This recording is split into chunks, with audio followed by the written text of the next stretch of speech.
오후 예배 오신 성도님들을 주님의 이름으로 환영합니다. 피곤한 시간이지만 하나님의 은혜와 기쁨이 저희 모두에게 충만하게 임하는 귀한 시간이 되기를 주님의 이름으로 축복합니다.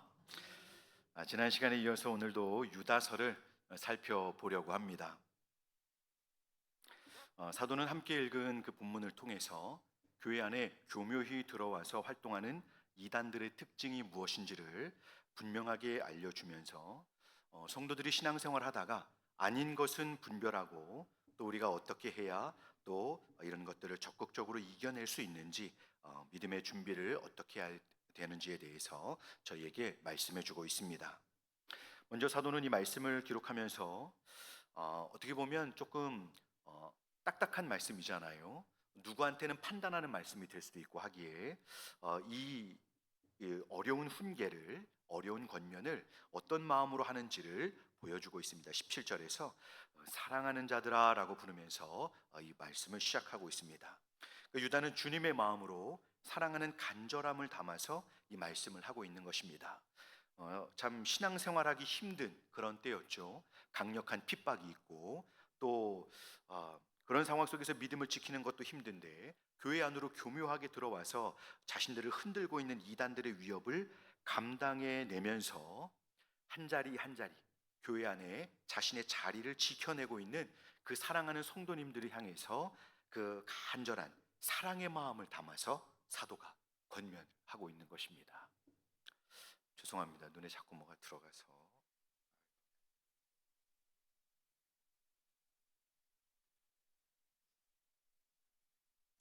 자, 그렇게 사도가 이제 첫 번째로 오늘 그런 사랑의 마음을 담아서 교회를 향해서 권면하는 것은 사도들이 전한 복음, 사도들이 앞에서 전했던 그 말씀들을 기억하라는 것입니다. 다른 무엇이 아니라 오직 하나님의 말씀을 분명히 우리 신앙의 토대요, 또 우리 신앙의 원리로 삼아야 한다는 것입니다. 그러면서 18절에 보니 악한 이들이 일어날 것을 미리 전하면서 그들을 경계해야 한다고 말씀을 했습니다. 그들은 정욕대로 행하면서 하나님의 은혜와 복음을 조롱하는 자들이라는 것입니다. 그래서 그들의 분명한 특징은 그들이 육에 속한 자요 성령이 없는 자로 행한다는 것입니다. 근데 중요한 것은 여러분, 이들이 외적인 모습으로는 성도들과 완전히 비슷하다는 것입니다. 교회 안에서 함께 예배드리고 함께 찬양대하고 함께 구역을 섬기고 함께 전도활동을 하며 식당 봉사를 치열하게 하면서 심지어는 어떨 때는 주일학교에 들어가서까지 열심히 섬기는 사람들이었음에도 불구하고 그들은 성령에 의해 예수님을 믿는 자들이 아니었고 그들은 하나님의 은혜의 말씀을 무시하면서 방탕한 삶을 살고 있었던 것입니다. 이 사람들이 자기만 그런 자기들의 색깔을 그래도 공동체 안에서 숨기고 살아갈 수도 있긴 있는데요. 문제는 이 사람들이 그런 모습으로 교회에 들어와서 가만히 있는 것이 아니라 그들은 결국 예수 그리스도의 몸된 교회에 분열을 일으키는 자들이었다라는 것입니다. 그렇게 교회를 망가뜨리는 그런 사람들이었다는 것이 문제인 것입니다. 예수 그리스도의 복음과 하나님의 말씀을 바르게 전하려고 하는 목회자가 마치 사랑이 없는 자처럼 그렇게 오해하게 하고 성도들이 주님의 말씀을 따라서 거룩한 믿음으로 또 거룩한 주님을 닮은 삶을 그렇게 살아가려고 이렇게 치열하게 개인적으로 씨름을 하면 옆에 조용히 붙어서 조롱하고 무시하고 아유, 잘 몰라서 그러는데 그렇게 하는 거 아니야. 그렇게까지 안 해도 돼. 이러면서 성도들의 신앙을 계속 회방하는 자들이었습니다. 그러면서 성령의 역사로 예수께 대한 믿음과 사랑으로 하나가 되고 성장해야 할 주님의 교회를 오해와 미움과 다툼으로 분열하게 만들었던 것입니다. 자, 유다는 이런 부정적인 영적 특징을 갖는 곧 이단들이 이 영혼을 무너뜨리면서 주님의 몸된 교회를 분열시키고 상하게 하는 이 악한 특징을 분별할 것을 지금 명하고 있는 것입니다. 여기서 저희는 성령께서 역사하실 때, 성령께서 제대로 역사하실 때 그때 나타나는 증거와 열매들, 곧 정상적인 반응이 있게 되면 어떤 결과가 있을지를 또 역으로 생각해 볼 수가 있습니다. 그것은 성령님이 충만하게 역사하시고 바르게 일하신다면 교회가 건강한 공동체로 바르게 성장하게 된다는 것이죠. 성령께서 역사하실 때 살아있는 영적인 공동체로서의 교회가 세워지는 것입니다. 신앙생활은 여러분 혼자 하는 게 아니죠. 오늘 이 찬양 제가 좀 전에 눈에 뭐가 들어갔었는데 이 대표기도 때부터 어, 자꾸 눈물이 나는 겁니다. 특송 때 이 너무 은혜가 되어서 자꾸 이렇게 눈물이 나는데요. 성령의 그 은혜 안에서 이런 공동체로 우리가 하나님 앞에 예배를 드리는 가운데 이런 은혜가 임합니다. 그런데 여러분, 저희가 여기 이렇게 많은 성도님들이 함께 예배를 드리니까 지금 잘 몰라서 그렇지, 여기에 두세 분만 저와 함께 예배 드린다면 얼마나 마음이 어려울까요? 제가 코로나 때 오후 예배 때 설교를 하러 올라왔는데 그때 저와 함께 예배 드렸던 분들이 총 10분이었습니다. 저 포함해서 10분. 그렇게 해서 이제 본당이 넓은데 10분만 예배 드리는데 여러분, 예, 정말 이상합니다. 여러분, 진짜 10분만 와서 예배 드리면 그때 특송을 찬양대가 할 수 없어서 그 지휘자 집사님이 혼자 특송을 하셨습니다. 그거를 방송으로 다 내보냈죠. 그때 그 예배, 물론 하나님 주시는 특별한 은혜가 있었지만 바로 오늘 이렇게 함께 드리는 예배가 얼마나 감사한지를 아주 절절하게 느꼈던 기억이 납니다. 하나님께서는 한 명이 신앙생활하는 것을 원치 않으시고 공동체 안에서 하나님의 풍성한 은혜를 누리기를 원하시는 것입니다. 성령께서 역사하실 때 살아있는 영적 공동체가 영적인 공동체로서의 교회가 세워지는 것입니다. 저희는 교회 안에서 성령의 역사를 거슬러서 이 영적인 질서와 연합을 깨뜨리는 방향으로 문제를 키우는 것들을 저희는 주의해야 합니다. 왜냐하면 그것은 성령께서 이렇게 저희를 바르게 이끌어 가시는 방향과 반대로 가는 것이거든요. 그 주님을 섬기다 보면 마음이 맞지 않을 수 있고 또 스타일이 다를 수 있습니다. 저와 같이 이렇게 저는 항상 고민이 뭐냐면 제 목소리가 마음에 들지 않습니다. 그래서 저는 제가 이렇게 사람들에게 말을 하면 제 스스로는 웅얼웅얼거리는 거 이런.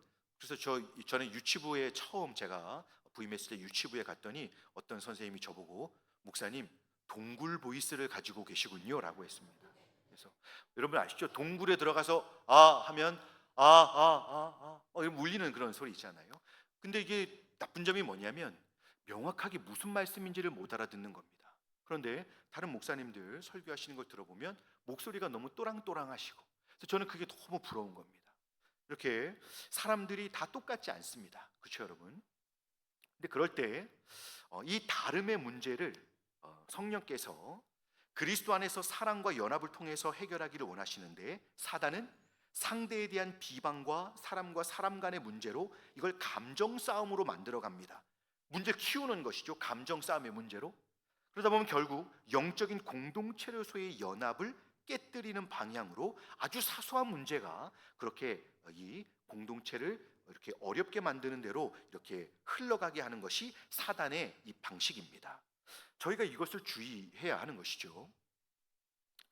제가 어제 경험한 그 지극히 개인적인 것이지만 성령의 이 공동체의 질서를 바로 세우시는 아주 특별하고 긴급한 역사를 한번 여러분들에게 말씀드려 보려고 합니다. 요즘 제게 지난번에 말씀드렸던 것과 또 다른 문제가 생겼습니다. 또 다른 고민이 생겼는데요. 전에는 이 도둑이 들어서 이 밥도둑이 이제 저한테 좀 심한 고민이었다면 요즘은 이제 방학이어서 저희 집에 여러분 6인 가족이 함께 보내는 시간이 많아졌습니다. 그런데 제 마음에 늘 이 화약고와 같은 큰 부담이 되는 자녀가 있는데요.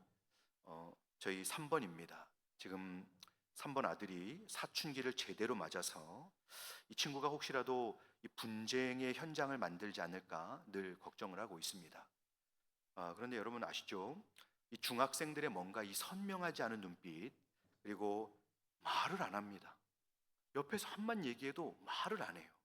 옆에 있는 엄마와 아빠는 고구마 100개를 먹은 것 같은 답답함과 이걸 등짝을 한 대 때려야 되나 막 이런 고민을 합니다. 근데 그 아들이 이제 저보다 손이 큽니다.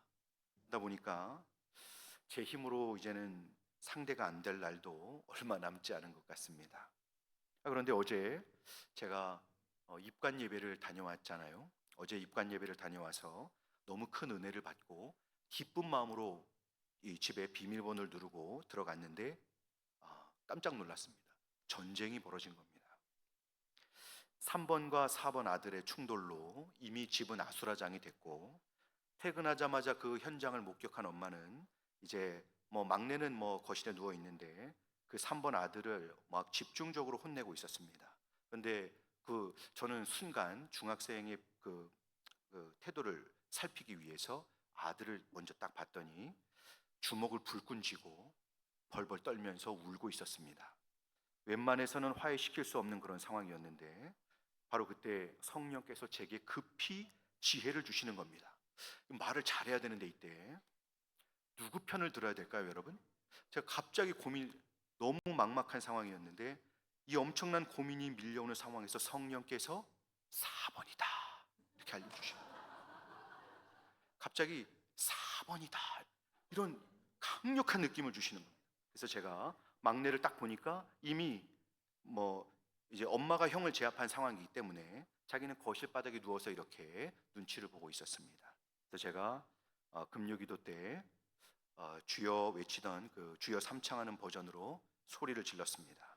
그러면서 제 목표는 성령의 감동과 함께 4번이다 라는 생각을 하고 아이에게 그 바닥에 누워있는 아들에게 제가 이 주여 외치듯이 엄청 큰 소리로 혼내켰습니다. 제가 얼마나 크게 소리를 질렀는지 모릅니다. 형이 하지 말라고 하면 하지 말아야지 그러면서 막내를 혼냈습니다. 근데 여러분 막내가 울지도 않았습니다. 너무 놀라고 무서워서 그 분위기에 압도돼서 애가 얼었습니다. 그래서 제가 빨리 안 일어나? 이거 벌떡 일어나는 겁니다. 그리고 울지도 못하는 거죠. 숨도 못 쉬고 있었습니다. 근데 이제 그때 반면에 제가 살짝 중학생을 보니까 억울함이 풀리기 시작하는 겁니다. 아, 속이 다 시원하네. 막 그런 느낌 있잖아요. 3번의 이 마음이 풀리기 시작하고 아들이 진정이 되기 시작하면서 이제 그 울던 아들은 진정이 됐습니다. 그래서 이제 막내를 빨리 엄마한테 가 했더니 막 빵 터져서 울면서 이제 엄마한테 가서 이제 안겼습니다. 근데 여러분 그 이후로 신비로운 역사가 일어났습니다. 엄마에게 혼나면서 억울했던 주먹을 불끈 쥐고 억울해하던 그 아들의 마음이 풀리고 이제 막내만 남았잖아요. 막 숨 잘 못 쉬고 있는 아들한테 가가지고 제가 미안하다고 아빠가 미안하다고 용서를 구했습니다. 그래서 이제 마음이 조금 안정이 되면서 1시간 내에 다시 평화와 안정이 찾아왔습니다. 여러분 이것이 저는 믿습니다. 강력한 성령의 역사였습니다. 4번이다. 여러분 이 강력한 감동 음성이 들린 게 아니고요, 여러분 강력한 감동이 밀려왔습니다. 성령께서 얼마나 공동체의 연합과 화목을 원하시는지 여러분 아시겠죠? 가정 안에서도 이런 것을 경험하며 살아가는 것이 성도입니다. 성령님은 바로 연합과 화목을 위해서 지혜와 감동을 주시는 분이심을 믿으시기 바랍니다. 여러분, 교회 안에서 저희가 언제 목소리를 높여야 할까요? 교회 안에서는 오직 기도할 때만 목소리를 높이시기 바랍니다. 아멘이 안 나오시네요, 여러분. 여러분 평소에 막 목소리를 크게 하시면 안 됩니다. 당연히 사람들이 모인 곳에서는 아무리 가족이어도 문제가 있습니다. 힘든 시간이 있습니다. 그럼 교회는요? 당연히 있죠. 여러분 하지만 바라기는 성령 안에서 정말 성령 안에서 이 부정적인 영향들이 있을 때 그것을 있는 그대로 여러분 우리가 감정적으로 받아버리면 당연히 어떤 결과가 일어날까요?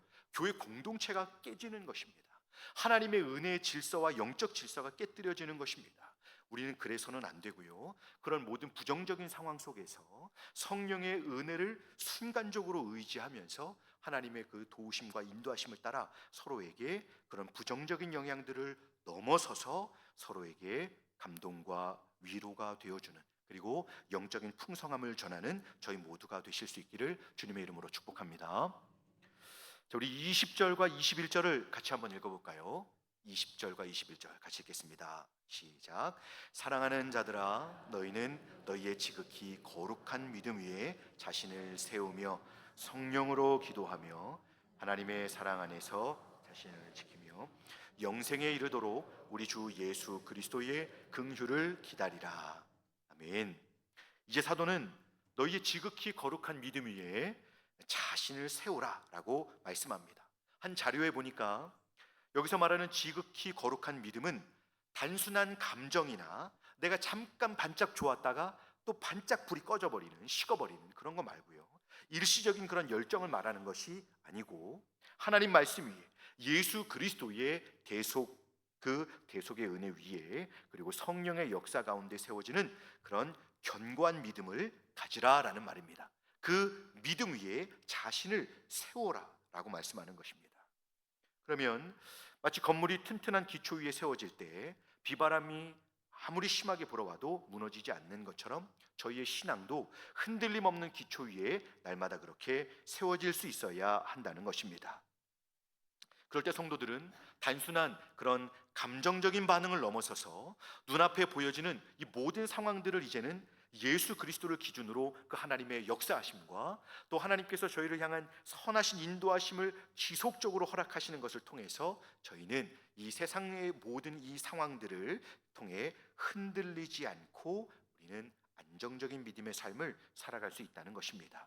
이런 믿음 위에 견고하게 서 있는 성도들은 얼마나 흔들림이 없이 안정된 상황에서 믿음의 삶을 살아갈까요? 물론 고통과 어려움이 있습니다. 없다는 말이 아닙니다만은 그런 견고한 믿음 위에서 그런 어려운 상황들을 다 받아낼 수 있는 그런 믿음의 삶이어야 한다는 것입니다. 저희 모두가 이런 복된 믿음의 삶을 이루실 수 있기를 축복합니다. 자, 한 가지만 더 볼까요? 다음은 기도로서 영적인 힘을 공급받으라는 것입니다. 근데 여기서 성령으로 기도하라라고 말씀을 합니다.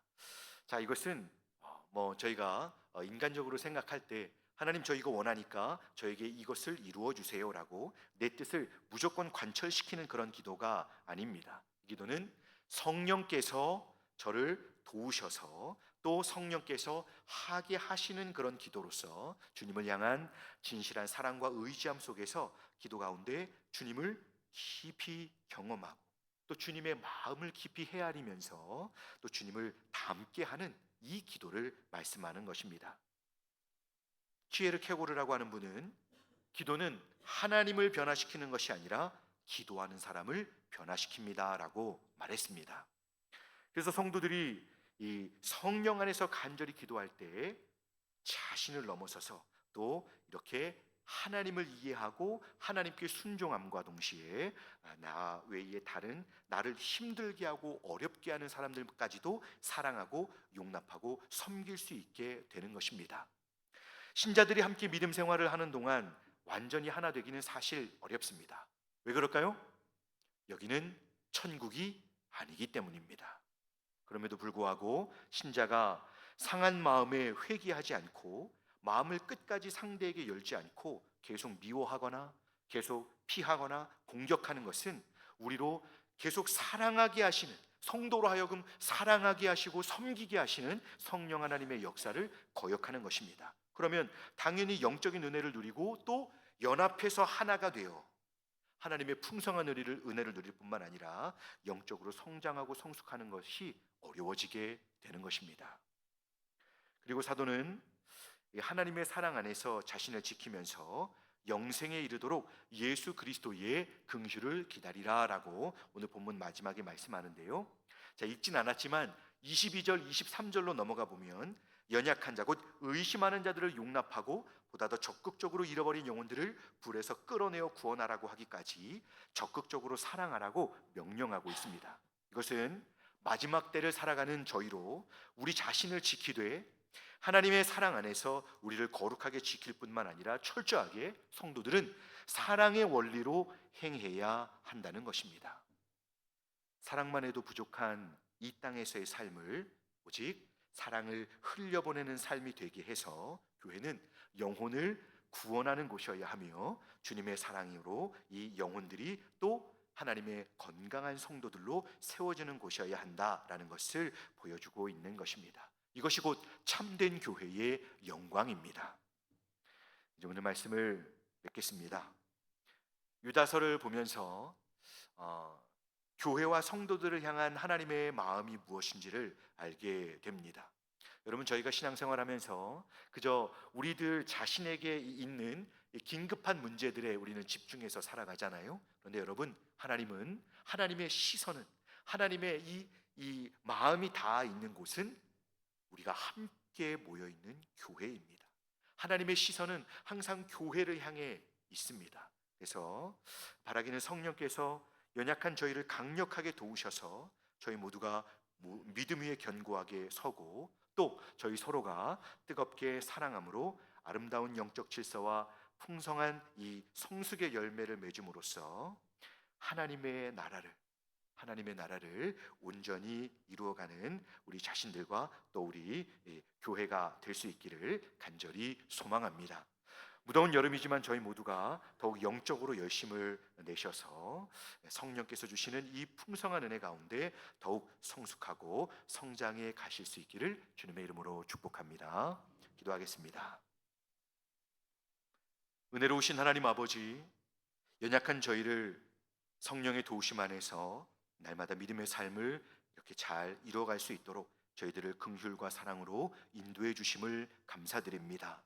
하나님 아버지, 저희가 무덥고 또 바쁜 삶을 살아가면서 영적으로 무뎌지거나 약해지지 않게 도와주시옵소서.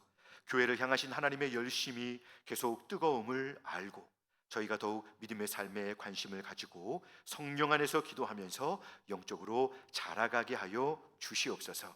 그래서 세상과 우리 안의 다양한 문제들 속에서 흔들리지 않는 견고한 믿음을 갖게 하여 주시고 또한 성령의 은혜 안에서 깊은 기도의 삶을 이루면서 영적으로 더욱 성숙해 가게 하여 주시옵소서. 그래서 하나님, 예수님을 닮고 또 사랑의 능력과 열매를 드러내는 저희 모두와 우리 교회가 되어서 우리가 참된 교회의 영광을 통해 하나님께 영광을 올려드리는 저희 모두가 될 수 있도록 인도하여 주옵소서. 감사드리며 우리 구주 예수님의 이름으로 기도드리옵나이다. 아멘.